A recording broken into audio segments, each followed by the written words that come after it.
Good evening and welcome to the studio this evening. And as usual, I'm not as prepared as I should be. I've just realised just before starting the stream that I meant to take out the delays on the cameras because I've not got the Pi camera running tonight. I need to get latency down on that. Otherwise I just won't use it. I'll use it for something else. But it's a pity. If I can get the latency down, then it might be usable. Yeah, it's got a it's 100 meg connection, so it's not the Ethernet. It is just purely buffers. So I shall have a play with it again after stream tonight. But I meant to actually remove the delays on this camera and that camera, which we used to sync up with that one, in order to allow everything to sort of work together.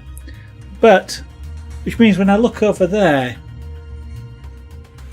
it's about 3 seconds before I see what's happening, which is really confusing. But anyway, and then of course you're seeing it about another 5 seconds later, which is even more confusing. But anyway, let's do some pyrography. Theo the kitten. Need to do some work on the body. We're actually not bad. We're getting quite close there. I think to you do a bit more work around the muzzle here, possibly down under here as well. But we are getting quite close there to what may be considered finished, or enough finished that it's finished. So let's turn that on. I won't say what I usually say. Okay, and I still tell you what, I'm going to do that now. But I still haven't. I also haven't got. Don't look at me doing this, because you really shouldn't do this, and especially with this particular device that I'm using to do it with. So this works a little bit better. So this is an audio connector. And audio connectors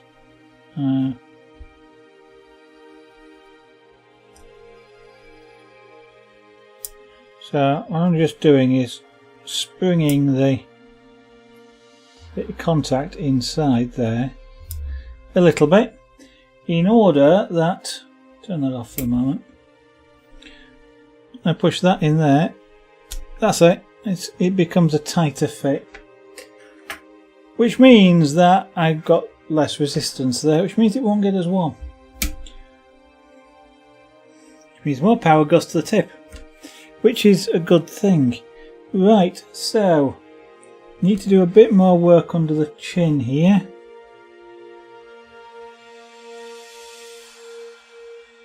So yeah.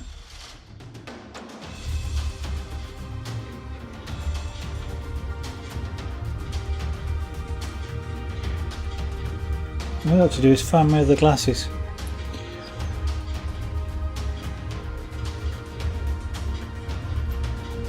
Because, yeah, I'm getting old, I need glasses in order to see what I'm doing here.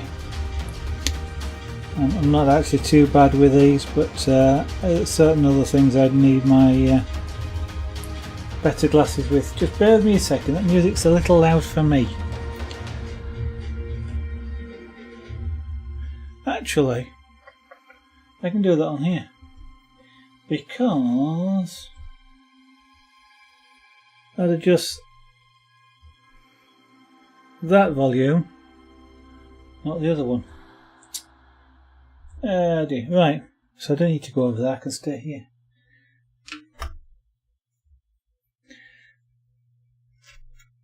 I really hope that did what I think it did. Hopefully that hasn't made it too quiet for you. It should not have changed the volume coming out to you guys.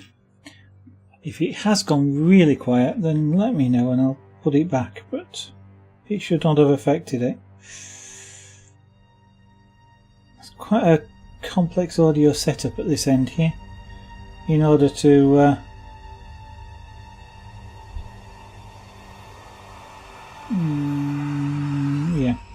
in order just to get audio to do what I want it to do.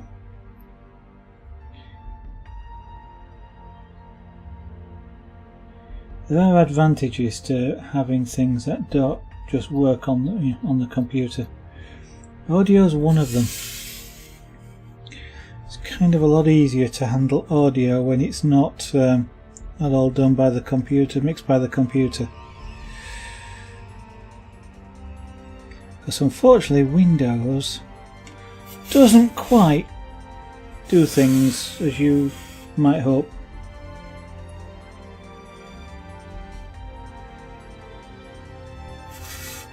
So it would be nice if sort of things like Pretzel that's playing here.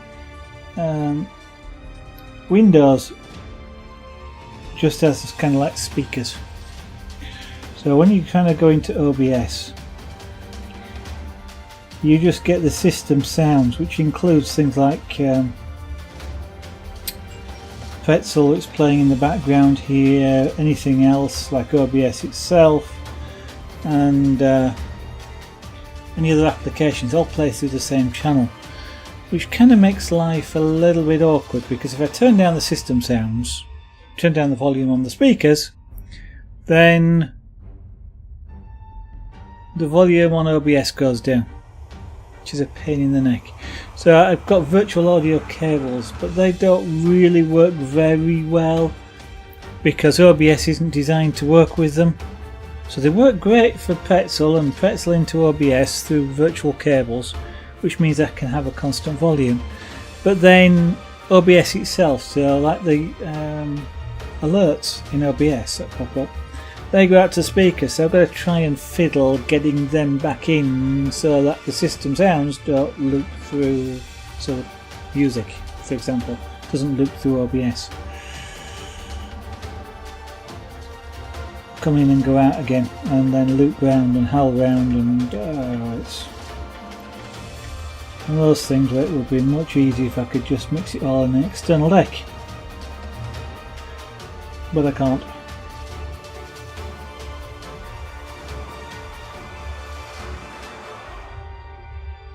Well, that sounds complicated. It probably is.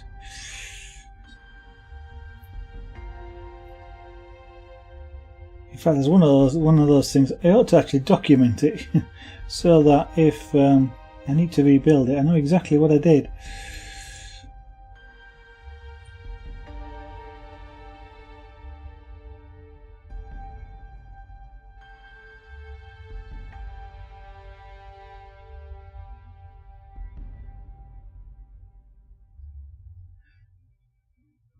Right, note to self, remember to go get glasses after this stream, so that I've got them for the next one.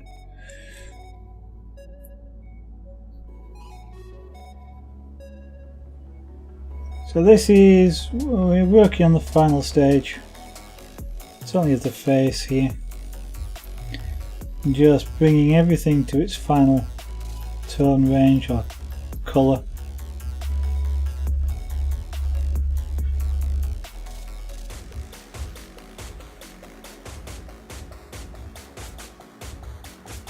Because I work light to start with, and then get, as I get closer towards the end, I start going darker using the dark shades to shape the face in this particular case, and then adjust the levels. That's so that if I make a mistake early on, I have what I describe as headroom, but I've got the ability to change the contrasts around the place I've made a mistake to make that mistake go away or not be visible. And if I went to my final colour right away, then I don't have the opportunity if I make a mistake, and quite frankly I'm not that good to be able to go to final colour straight away. This wants to be a bit darker, so we'll do some of that.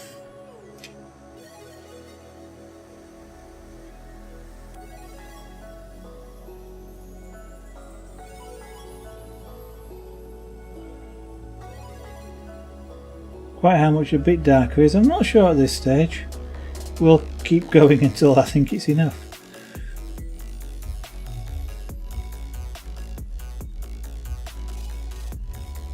Ah, phew. Missed it. Get rid of it. Come on.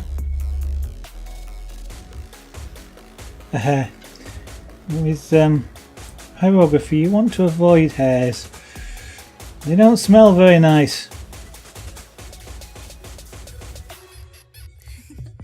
When you do, well, hair is an organic substance, but if you did things like bone as well, that doesn't smell very nice.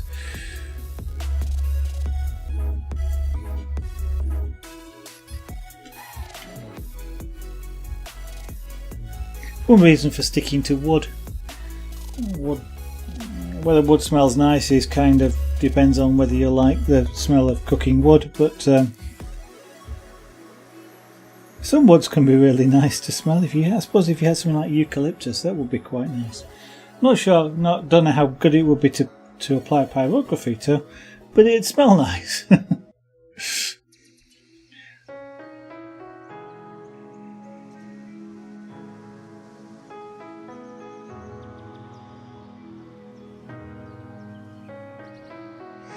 Now, whilst we're not actually burning wood, you do get that sort of hot wood smell when you apply pyrography. So, and that's kind of the same sort of smell you do get when you do burn wood. As I say, we're not actually burning any. Pyrography is more a cooking process than a burning process. Or certainly using these sorts of tools it is. There is a forms of pyrography where people literally do use fire, or they'll use a blowtorch or things like an acetylene torch, that sort of thing. And usually that's done somewhat on a larger piece than this, and it's quite a bit of skill. So those are kind of fire. Whether they actually burn the wood, again, well, I suppose sometimes they do. If you watch some of the videos of people doing pyrography using acetylene torches, the wood does tend to catch fire. It's going to be really fast, and so I guess that would be wood burning.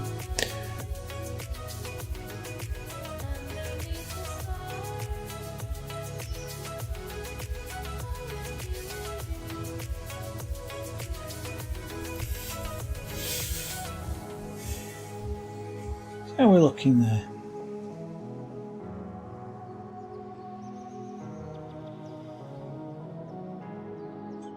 Need a little bit more down here, I think. So turning the wood because it's easier to go in the fur direction if I turn the wood. And I'm using a particular part of this pyrographic tool. I'm using this left hand edge of it, so I'm tipping the tool such that it's not necessarily completely flat on the wood. Different areas of the tool heat up slightly differently, and if I use the right hand side it's hotter, which is not a problem. You just need to know that that's what it is and you deal with it accordingly. I just wonder if that's a little bit too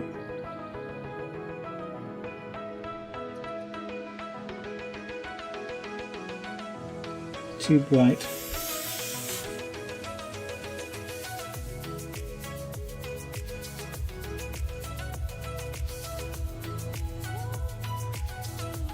A little bit too bright around here, I think. That's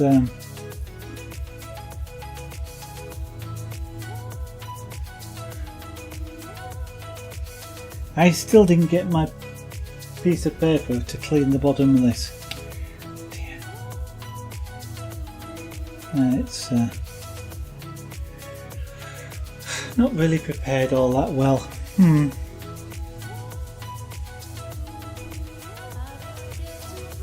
One of these days I'll be really prepared and then something will go wrong that I'm not prepared for. Right, so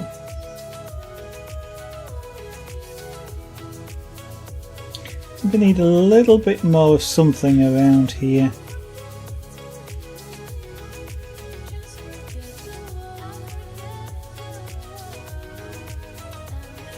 looks a little bit light to me.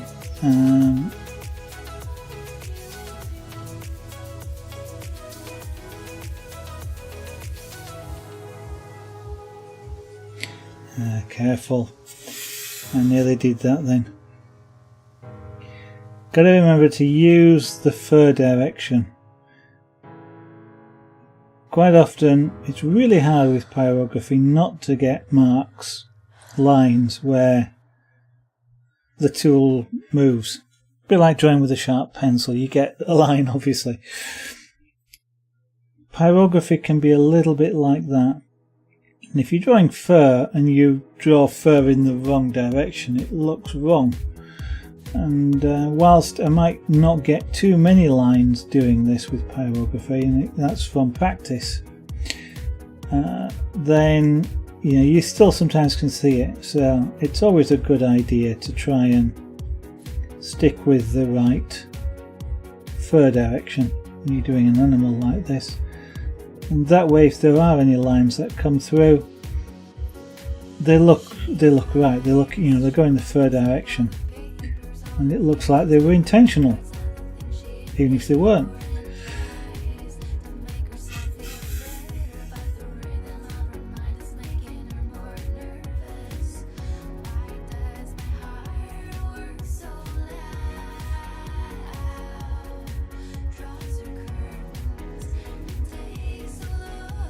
Extend it out a little bit. There we go.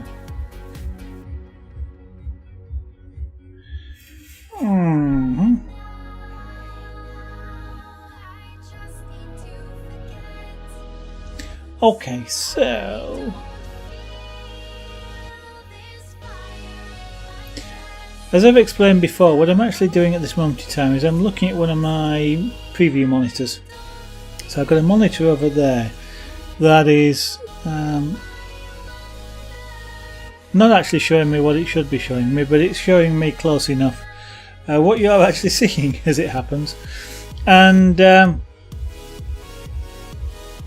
it's supposed to show me something else, but I'll sort that out after the stream.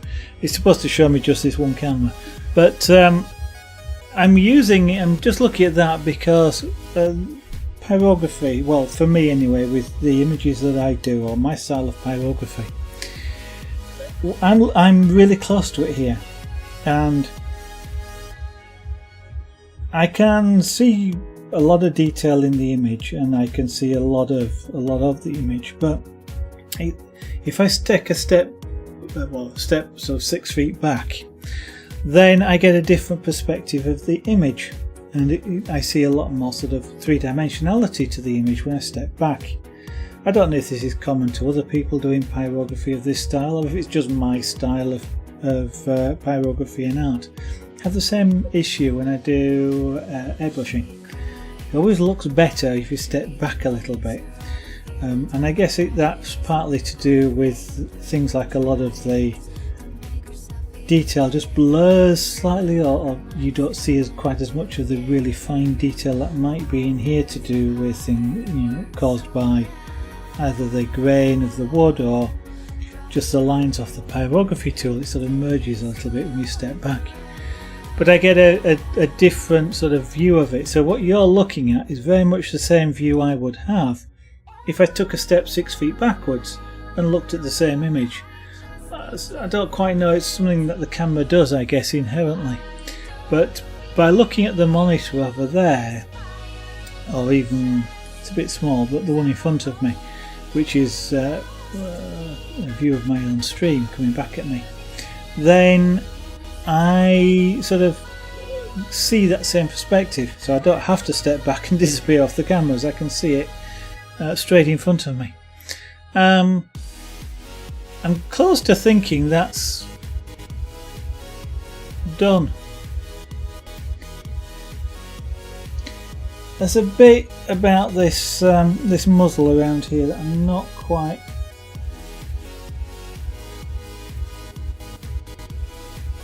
comfortable with. I don't know if it's just colour or the shape of it.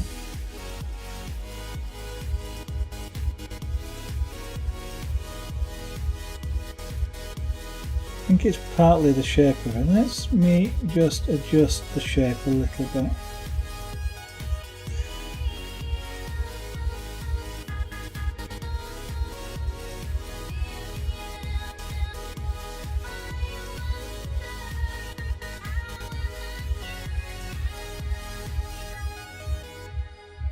Now I'm doing that because this is lighter than the area behind it, so if I just darken the edge of this a little bit, then it sort of disappears into the back. And I can just reshape it in that way.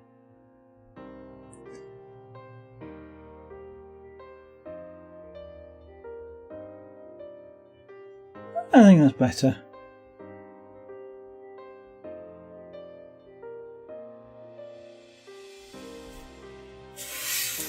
Now I think I probably just need a little bit more colour here as well. It's a little bit too bright. So I'm using, I was about to say I'm using a relatively cool tool here.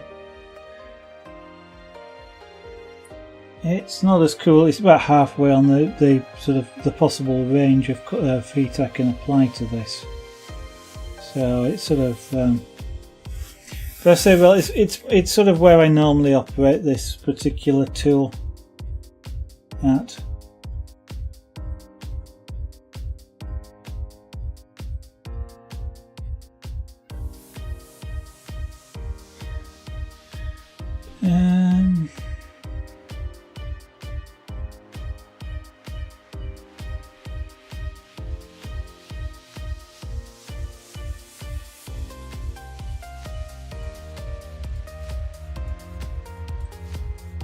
Now the fact he's got darker ginger stripes does kind of make it a little bit difficult sometimes when you're applying pyrography, because you're using the dark areas as well to simulate or to, simulate's the wrong word perhaps, but to hint about the background, the curves and things like that.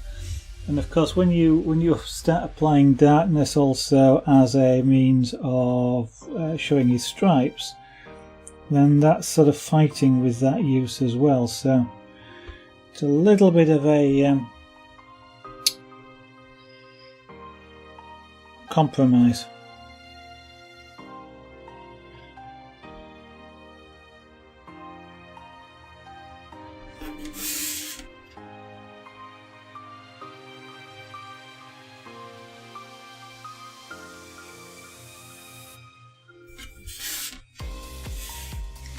Okay, let's give this body back here in these two areas some colour. They're much too light for what I want here. So what I'm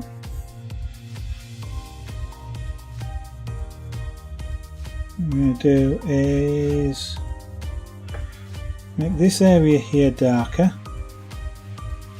and then we'll colour that area in there.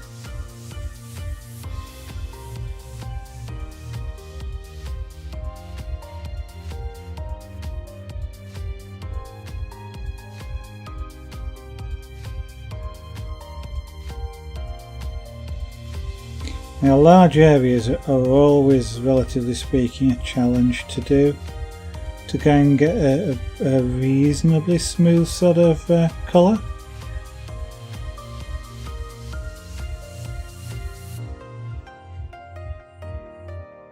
That's partly, and that's something I wanted to practice on this particular image. It's why I've done it in the style that I've done it, which is a colour rather than a texture. So I'm using where I would potentially have used a textured pyrography to indicate fur. I'm doing it here just purely with colour as a means to actually practice that technique of doing large surface area. I'm trying to get a consistent colour across that surface area.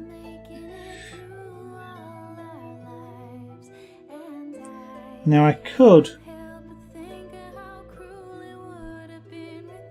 go dig out a wider shader for this, and I do need to practice with my wider shader, but I don't think I want to practice it at this particular point because I don't know that tool as well, and the potential then exists for me to make a mess at this final stage.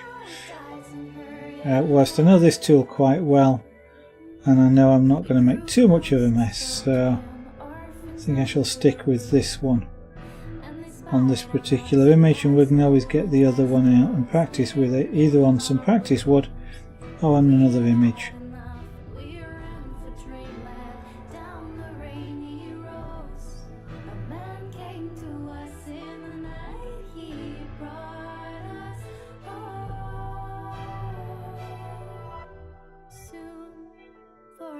Were tucked in beds with new sheets, and I sipped warm water as I listened to him speak. You beautiful children are the war at its worst. You've been on the base all your lives, and we will outrun things here. You're safe by my side. I'm alone now since I lost my wife. And to some extent, doing animals, people, organic things in pyrography is a bit easier than doing inorganic objects, just because of things like, you know, fur isn't a perfect colour all the time.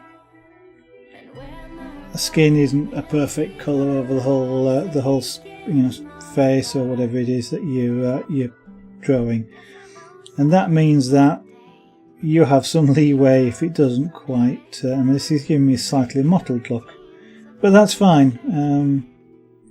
For this particular portrait, it has a resemblance to Theo, or a resemblance to cat fur anyway. If I was doing something like, I don't know, a car for example, then you need really consistent colour to do it. Unless, of course, you start trying to show the reflections that you will get of the surroundings. Now, when they do things like photograph cars in magazines and things like that, they do it in big areas where there are no reflections. I mean, there might be black backdrops around specifically to kill the reflections, and if you were going to try and replicate that sort of image, you then have to get really, really consistent, smooth pyrography. And it is a challenge to do that, and so part of the reason for practicing. I'm not necessarily going to do a car, but if I need to do something like that in the future, then I want to have practiced.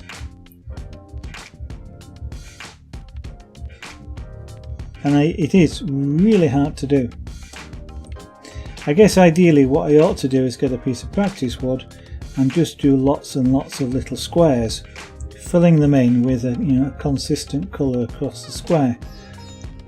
That's what I should do. And to be honest, I find that boring, and I much prefer to practice doing an actual image.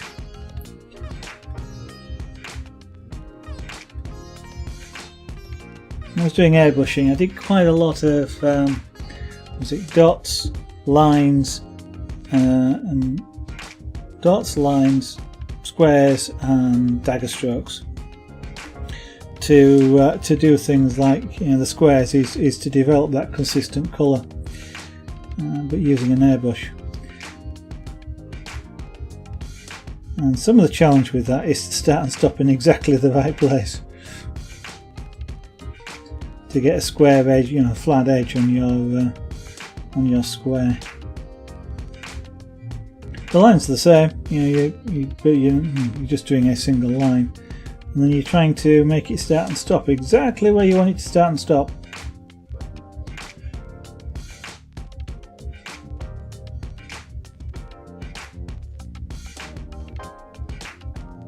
Now this is kind of the colour I want that to be, so I'm going to have to go over this again.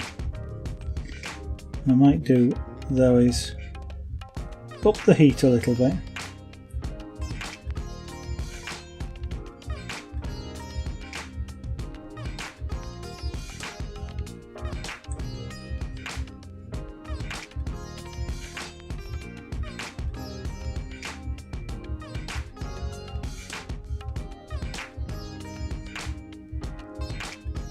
Yeah, this is going to get dark as we come down here as well, so that's okay.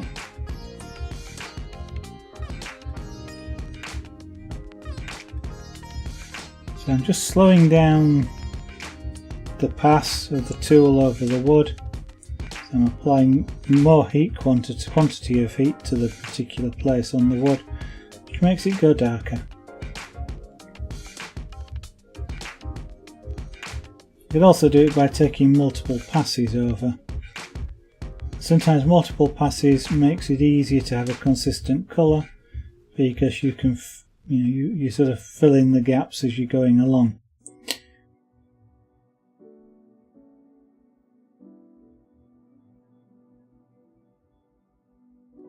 Trying to do it in sort of a single pass, you've got to get your lines lined up really well. Actually cheat, you do it by overlapping them, but that's again is a thing you've got to practice to get the overlap consistent. It's a way of not having white lines, but it does mean you still have to be as accurate.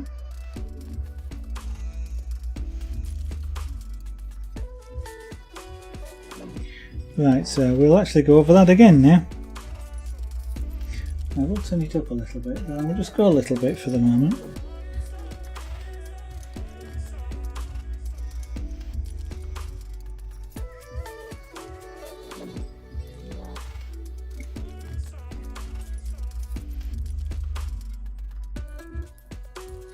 Now literally I've turned this up what would be half a notch, and it's made quite a large difference to the amount of heat that this tool is putting out.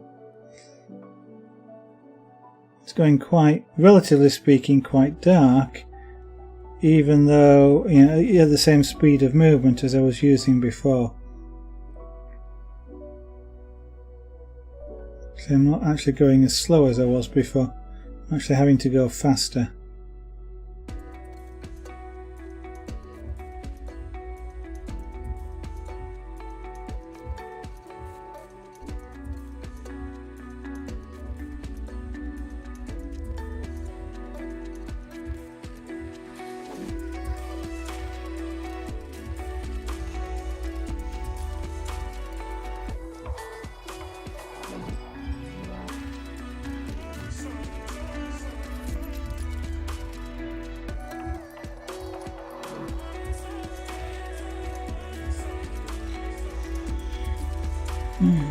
Okay, so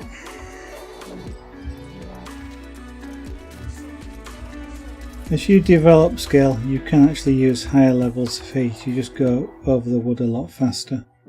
At this sort of speed, if you like, where I'm doing multiple passes here, but you do it in a single pass with a higher heat. But because things happen faster at higher heat, you've got to have practiced and the ability to be able to work at that faster speed.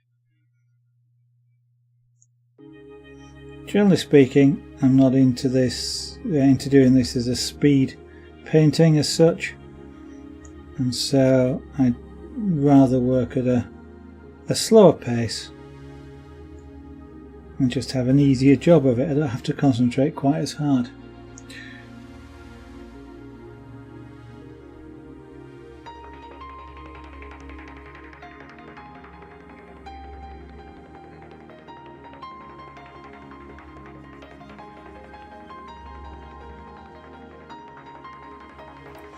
Now the aim here is really to get that sort of smooth as I can colour. If I do get sort of stripe effects, and I seem to be getting it whether I want it or not, vertical stripes coming down here, then that just makes it look a little bit like it's fur variations. So whilst it's not what I actually intended, it is an acceptable outcome.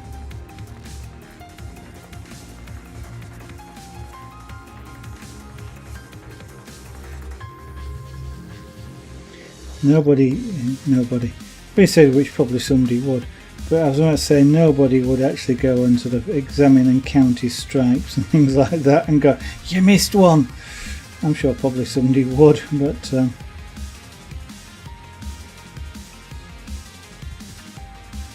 generally speaking, you know, it's a resemblance. It's enough of a resemblance to know who that is or know what that is.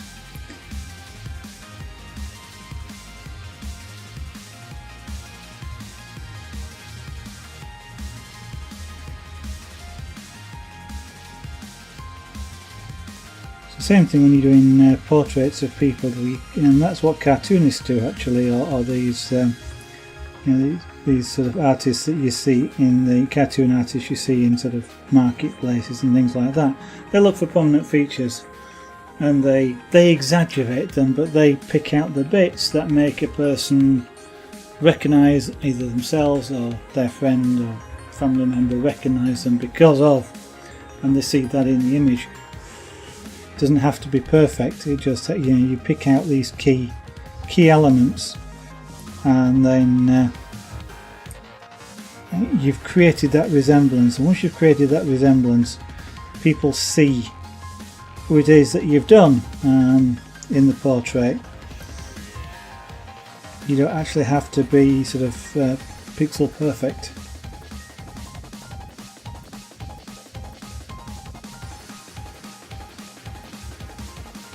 And indeed, when you're doing portraits of people, sometimes they don't like pixel perfect images of themselves. I mean, after all, they can take a photograph if that's what they want. So you do sometimes interpret the reference.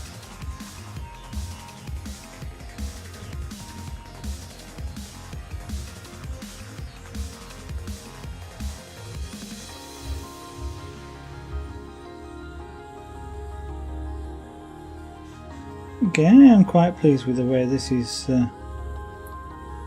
being applied.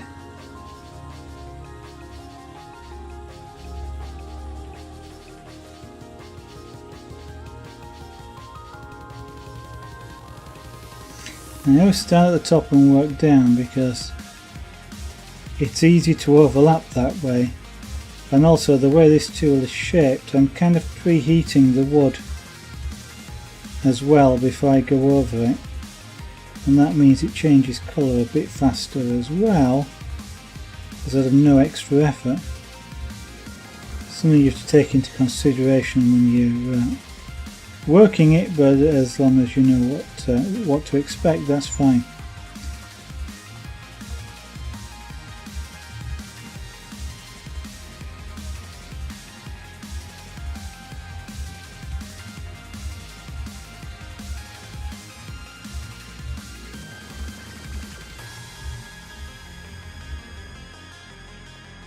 Okay, that's a little bit darker than I intended, but it's not bad.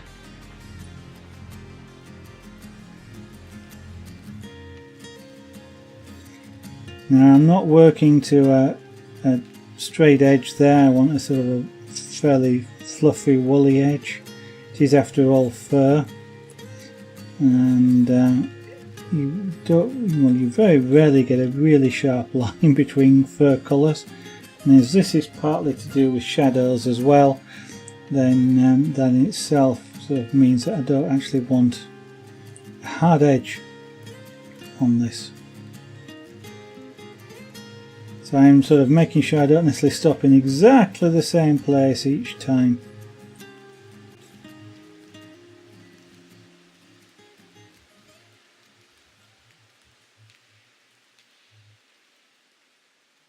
In some ways, when you're applying pyrography like this, it kind of feels like you're moving a liquid over the surface.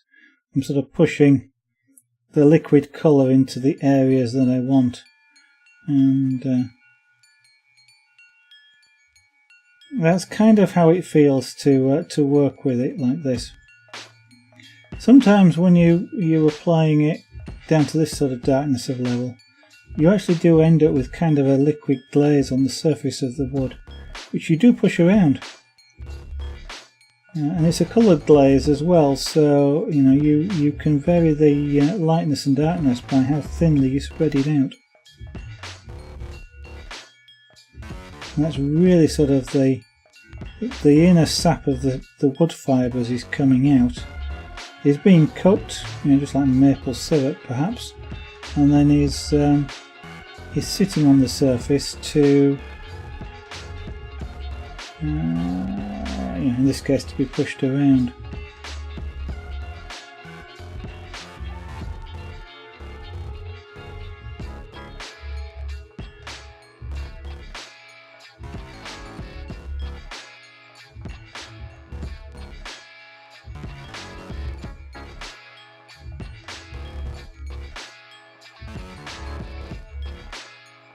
It's also some of what contributes to the shininess of the image that you're seeing in certain places, is that sort of sap which has come out of the wood fibres and has been cooked. The other thing that contributes to the shininess is the fact that this is a bit like ironing a sheet or something like that. I am smoothing down the surface fibres considerably, and when they're all smooth and so nicely aligned, then they reflect light back a lot better. They don't scatter it quite so much, and therefore it looks shiny.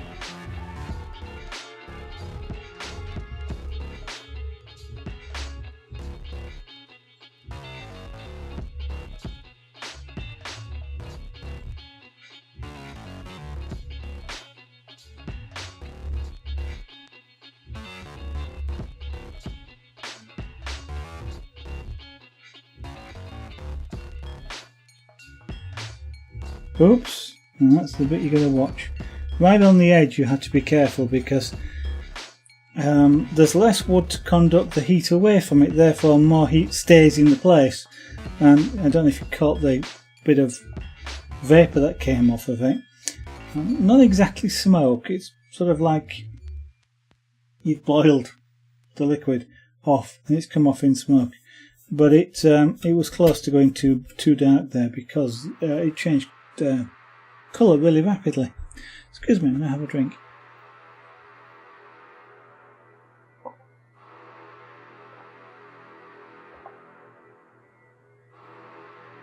What I'm going to do now is just fill in these two areas with the light colouring. They're too white at the moment.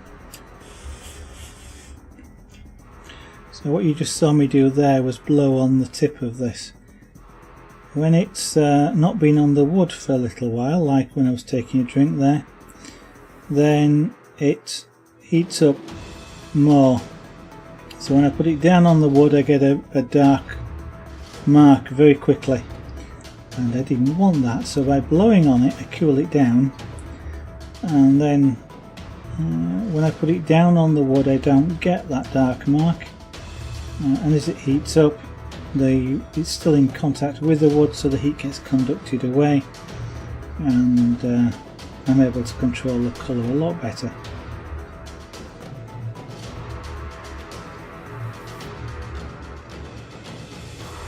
There must have been a hair just there on that piece of wood, because I can smell it.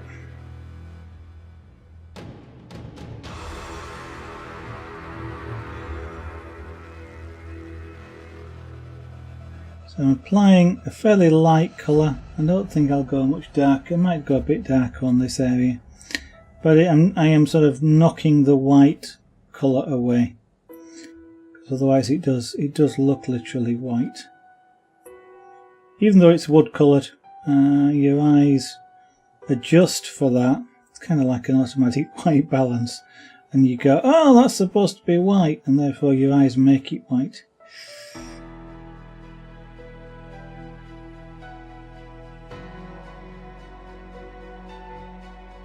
Eyes and brain, easy enough to fool sometimes, but do an amazing job.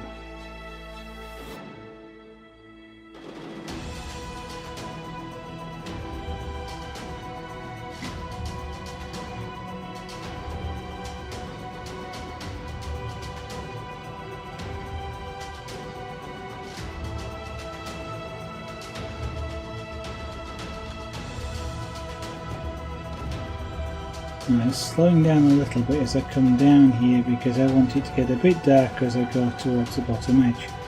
This time being careful about the fact that it is an edge and I don't want it to sort of go too dark. So I'm working my way back over it just a moment just to smooth things out and darken it a little bit more.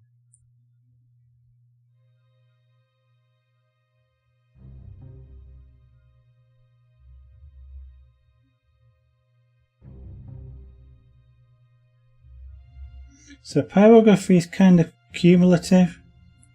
You can apply a level of colour, go back over it, so you apply more heat still, and it sort of accumulates colour, it just goes darker.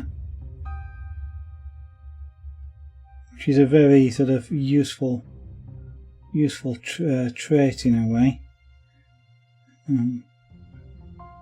Which you can exploit as a pyrographic artist to reduce your mistakes and to make sure you get things at exactly the right colour. Because if I go, that's not quite dark enough, I can just go over it again.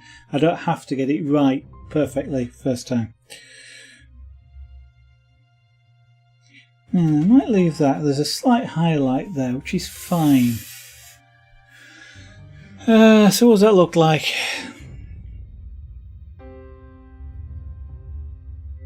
It's too bright. Still too bright. Okay.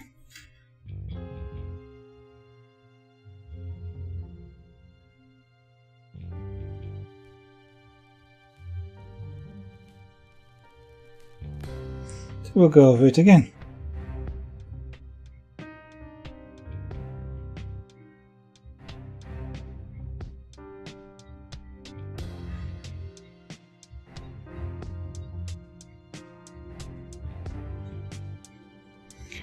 Looking better. It's looking better, still a bit too bright. Okay.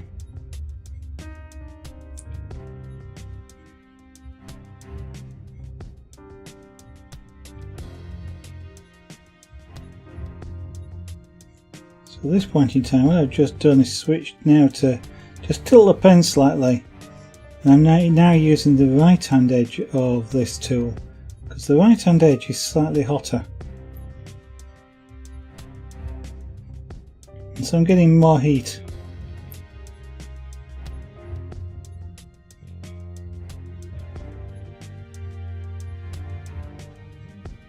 Now that heat is a little bit more sort of focused, so doing sort of a smooth shade is a little bit harder with the right hand side of this tool. This is the sort of thing you learn to sort of recognise as you're using the tools.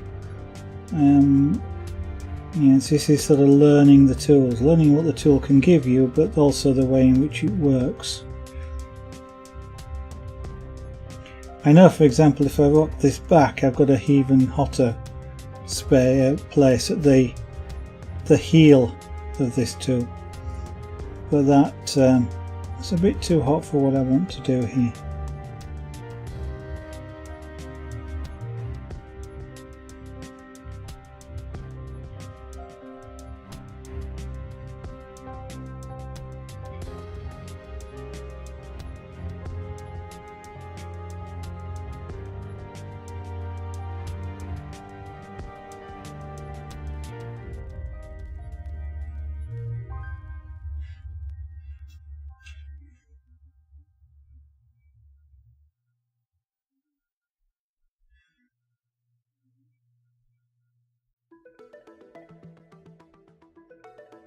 Now I noticed that I've got a white line, and that's because I was starting on, well, not exactly on the edge. With something like this you want to make sure you start before the area, so I'm going over what I've already done and into the area, this area I'm working on. That way I colour in just along the edge, or I get a colour which goes all the way up to the edge. Technically I'm darkening this a little bit as well, but that's an acceptable compromise.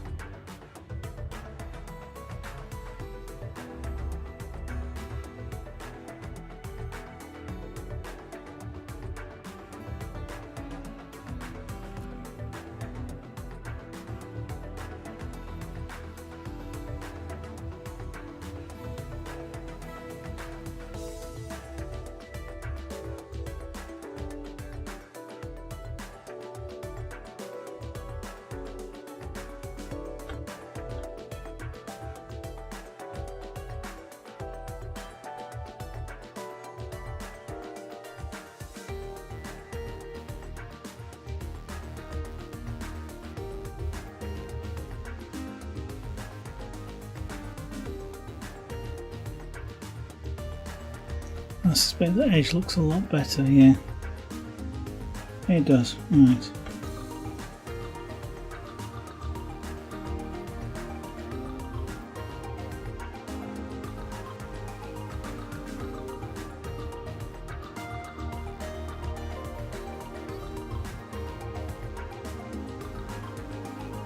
Now one of the things, if you're used to using a pencil, it's really hard to slow down.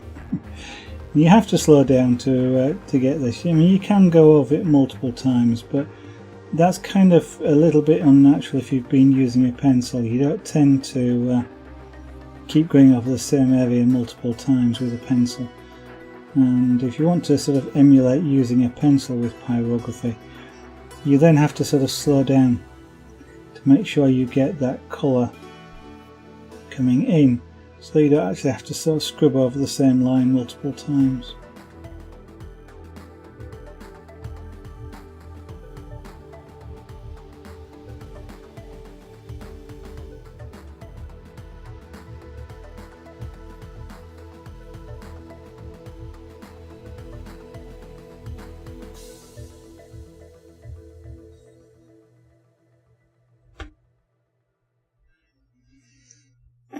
Okay, that's not too bad. So we're going to do this area here now. Big wide area, need a reasonably consistent colour across it. So this is going to be fun with a capital F.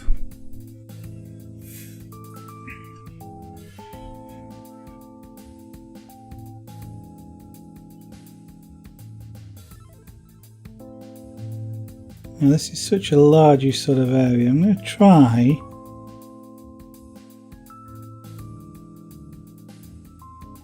and do it sort of in one pass.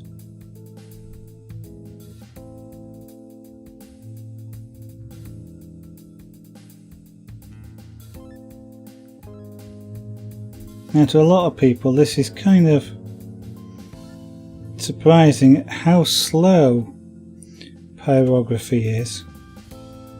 You know, a lot of people think this would be a lot faster, and it can be faster if I turn the heat up, but then you kind of have to think faster. A lot of people do sort of misunderstand just quite how long it takes to cook the wood.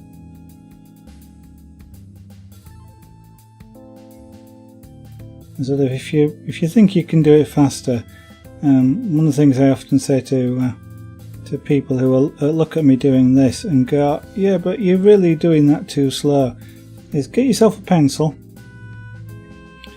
and use the pencil on its side, which is kind of what I'm doing here, and fill yourself in a consistent square and of the same area. And it's, you know, they generally, people who have tried it really slow down to try and get it, you know, accurate and smooth, and take just as long. So then they kind of understand. And pyrography isn't, this style of pyrography at least, isn't a particularly fast style. Sort of style where you do an outline and then maybe just use cross-hatching techniques to create colour or to create sort of shade, or literally just do pure black and white. Those can be done relatively quickly because you can work at really high heat where the wood changes colour almost immediately. So it's a bit like then drawing with ink, and then you can work fairly fast.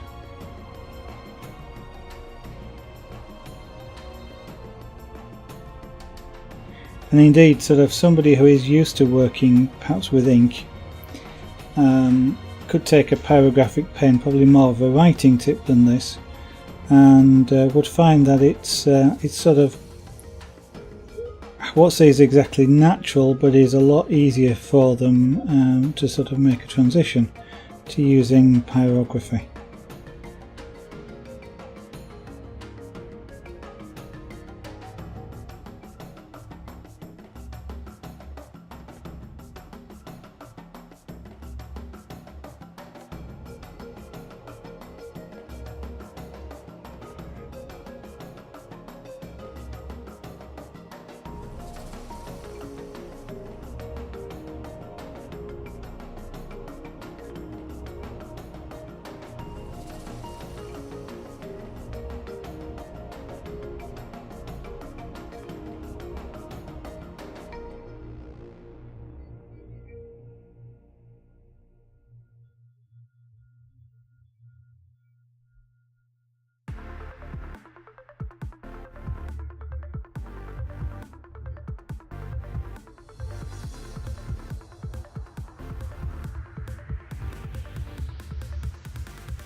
Now I'm starting to get vertical lines.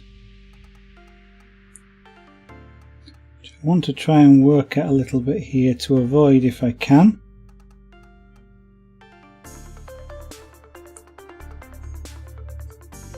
That's caused by the fact that the wood does conduct heat, and it conducts it sort of along the fibres, and that means that they're kind of preheated before you run the tool over them, and therefore they change colour a lot faster, which then sort of perpetuates the effect, because you've applied a lot of heat accidentally to start with. You apply a little tiny bit more, that then also is conducted away to the next bit that you're going to come to, which means that gets sort of a preheat, and it's quite hard to get away from it. If it's happening a lot and you really don't want it, then what you've got to do is move away from that area, let the wood cool down, and then come back to it.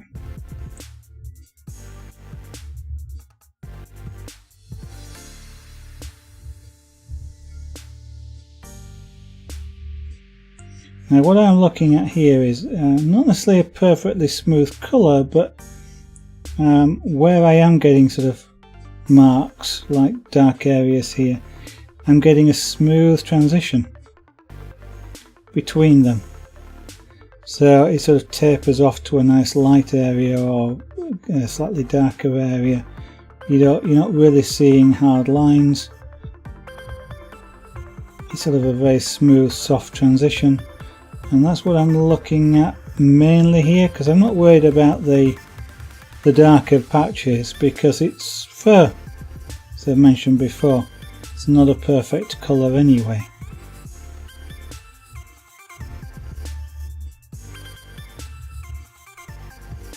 So it's kind of hard to practice everything at the same time, or I can practice a perfectly smooth colour, or I can practice those soft transitions or things like that. So it's they're kind of mutually exclusive in a way, because if I don't get darker patches, I can't get transitions. If I get transitions, I can't get consistent colour.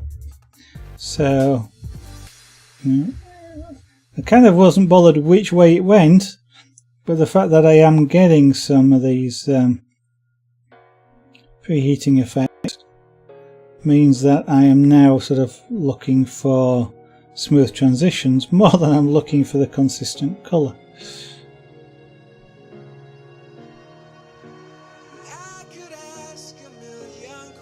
But I know it's not going to harm the image, so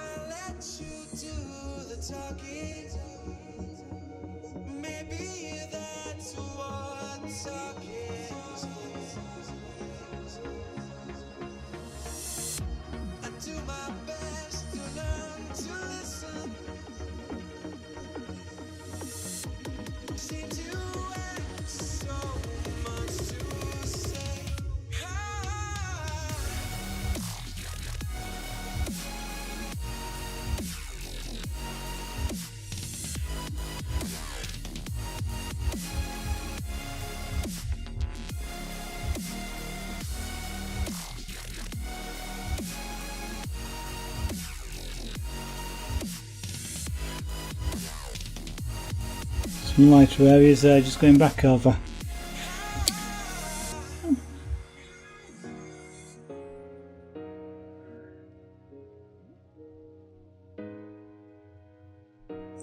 Now up here at the front, I'm almost certainly not going to go over those areas there and darken that down.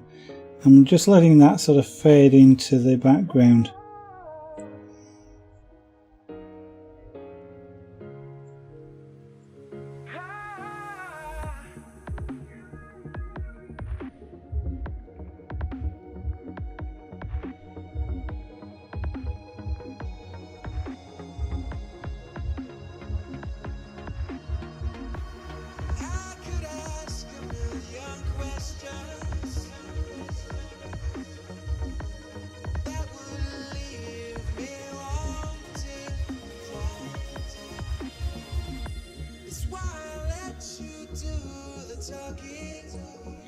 consciously trying to make sure I got a ragged right hand edge on this, because that means that if I had a perfectly straight edge, it's really hard to join the next column onto it without that straight edge remaining visible, and then it doesn't look right. So I am making sure that I don't stop at the same place at the right hand edge of the stroke. On every stroke that I do, I keep varying where I stop. Of course, up here where I can just go straight into this area here, it doesn't matter quite so much.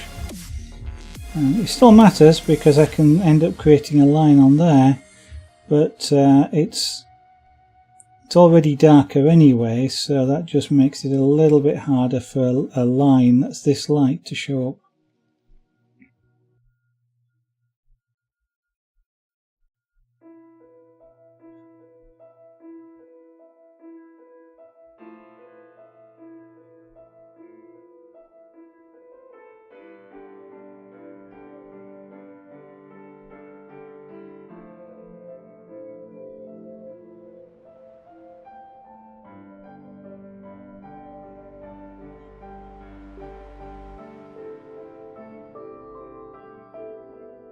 That was an area of wood there that just took colour a bit quicker than areas that went next to it.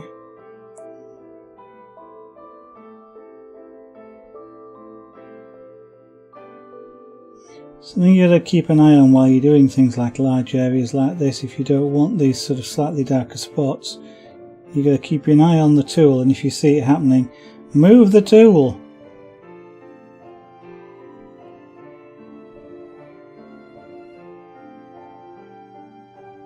This is getting a bit light as I'm just going across, so just add a little bit more colour.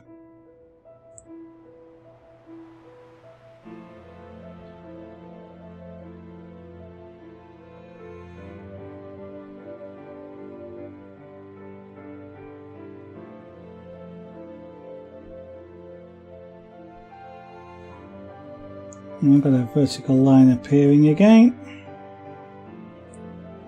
Just disguise that a little bit.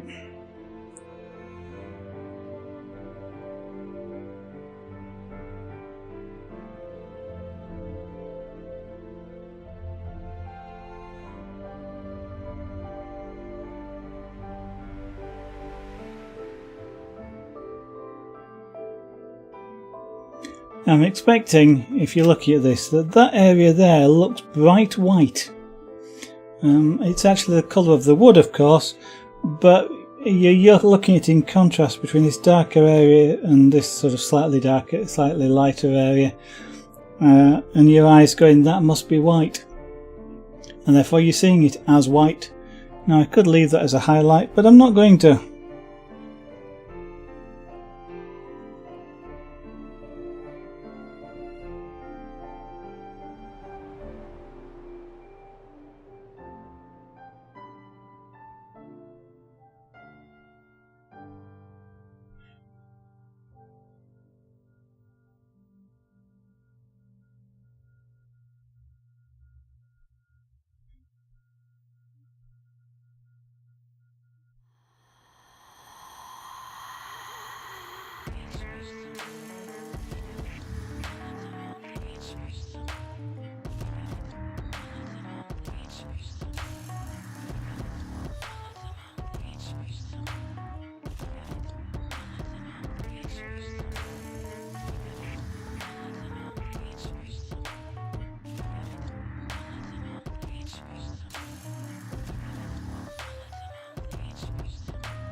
Now it's tempting when you get to the last bit here to sort of rush it a little bit, or try and work it a little bit faster just to finish the area. You've got to consciously go, you know what, I'm not going to do that, I'm not going to spoil it at this last moment. So you just make sure you keep doing a consistent work. Now then. I'm going to do here now is just go back over the odd area where I'm seeing that the colour isn't quite consistent enough for me.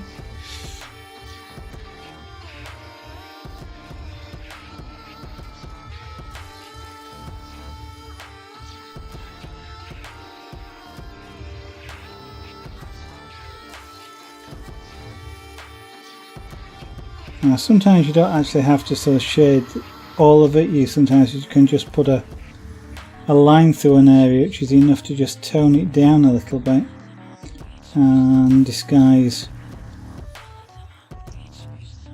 the transition that you saw before. Right, let's have a look at what that looks like.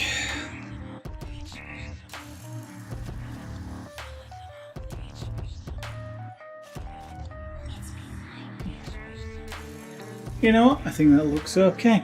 This is kind of, because we've got a light source up here, this is kind of sort of really sort of reflective, sort of really sort of bouncing the light back, so the fact that it's fading out into the background is fine. It's kind of a good effect. You see it sometimes on things like portraits where they sort of fade out, just so that you don't put the details in. Your eye is drawn more towards the central feature, what it is you're trying to portray in this particular case. Of course, the face. That's the key element in here, and it's in the right sort of place on the board for that.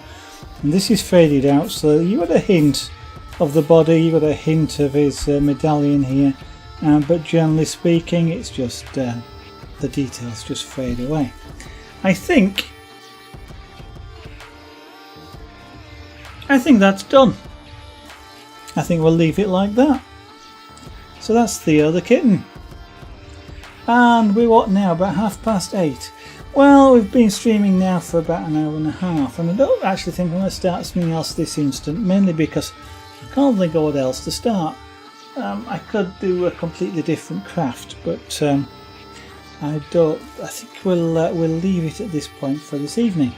So what I'm going to do at this point is do the adverts. It's always adverts, isn't there? Well, this time they're my adverts. I'm going to explain about that blue box at the bottom and actually the box above it. The photographs that you're seeing above it are all things which have been made or done on stream. So there's a lot of jewellery there, a lot of chainmail there, because get through a lot of it. You know, in a stream we can do a bracelet or a necklace perhaps. Whereas Pyrography takes 10 streams to do. Something this size is about 10 to 20 hours. And so that's a fair number of streams. A bracelet like one of these is one stream, so there's more pictures of bracelets than of other things, just because they are quicker to do. Although that one takes almost a week to do. That's about 20 hours, that one that's being shown there.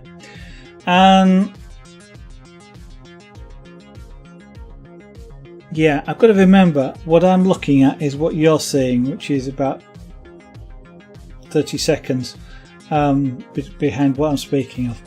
But anyway, so if you'd like to know a little bit more about Pyrography, for example, there is information below the stream window on each of the crafts, but also zaragonart.com there, which is the big white letters. That's my website.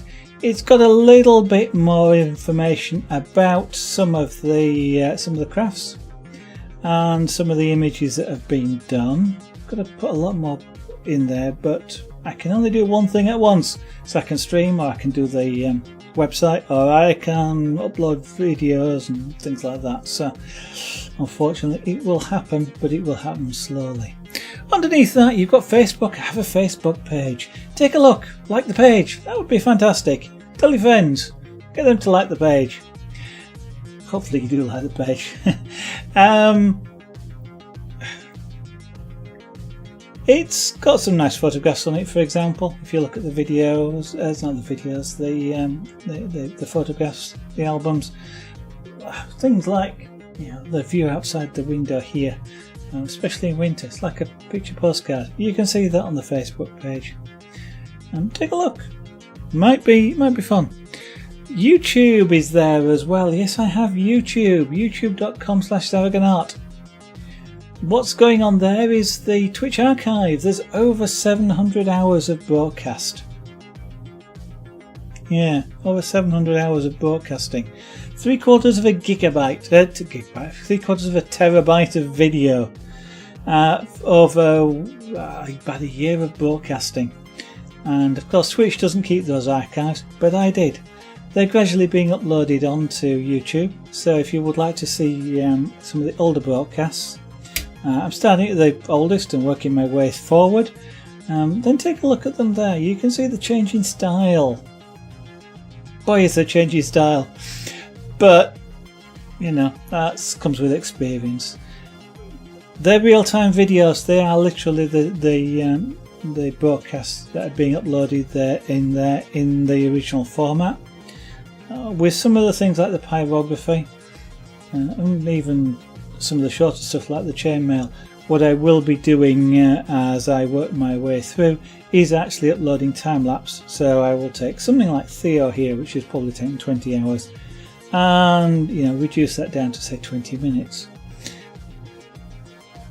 But they take a fair bit of doing. If you can imagine trying to squeeze 20 hours down into 20 minutes, takes a bit of work to do. So just they'll come along. Etsy is there as well. I have a shop. Did you know I have a shop? I probably keep saying I've got a shop. Actually, there's one on zaragonart.com, but there's not much in it. Another one of those things to do, but there is a shop on Etsy, zaragonart.etsy.com. That's got the bracelets in it. So bracelets, necklaces, some earrings as well, chainmail in anodized aluminium. There will be, actually there's also titanium on there. There'll be some stainless steel going up shortly, some bright aluminium, and another metal I've completely forgotten what it is. And I may even put some of the engraving up there, like the police box. Might put this one up for sale on there. We shall see. Take a look. Proceeds of which, like the subscribing to the channel here, go towards buying things like wood, tools, stuff for the stream, that sort of stuff. So if you like the stream, I'm going to ask you to consider subscribing to help. Otherwise, you may end up just seeing lots of pyrography, just because I've got lots of small pieces of wood like this. And finally, at the bottom, Twitter. At Zaragonart, as you might guess. Zaragonart everywhere. If you would like to follow Twitter, you'll get a notification, of course, of the stream, especially if you don't have the Twitch app or don't have to be in Twitch. At the time, you'll see the Twitter message which says, "I'm live." Oh, we'll be live shortly. And occasionally, sorry, can't make it. And that's about all that goes out on Twitter. Stuff related to the stream. So, if you'd like to know more about the stream, that's a good place to take a look. And also if you want to feedback something, by all means, mention it on there. Right, I should be live again tomorrow, somewhere between 1900 hours and 2000 hours British summertime. Because I'm in the UK and it's British summertime at the moment. Not for much longer though. That's about 1800 to 1900 hours GMT, UTC, both the same. Do the maths if you're in a different time zone. Can't guarantee the exact start time. I do try and start as close to 7 PM UK time as I can, but work issues and making meals and things like that do tend to vary a little bit. But as I say, Twitch and Twitter both send out notifications. Follow the stream, follow the Twitter, subscribe if you feel like it, that is. So hopefully see you all tomorrow. Thank you for watching.